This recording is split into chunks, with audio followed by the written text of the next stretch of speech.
पहले से धीरे धीरे नाचत रहन सो आ जो पैसवा मिलल नु खूब तेजी में नाचे लगल सो। हाँ हाली हाली नाचे लगल सो, देखियो ना खूब तेज। हम कहनी आराम से ना तो गिर जेब सो।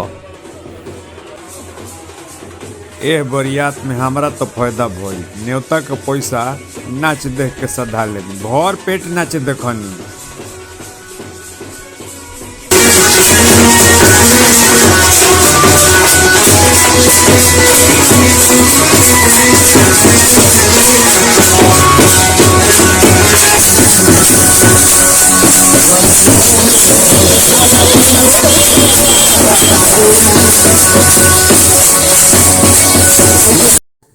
ए ओनिया हट ना, बुझाता नाचही में गुड़वा धांग दी।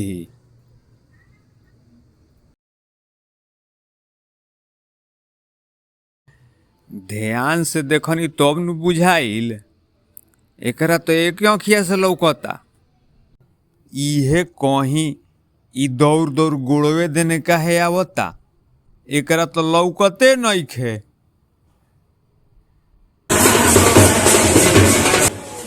तबले बारात मालिक लौक गइले।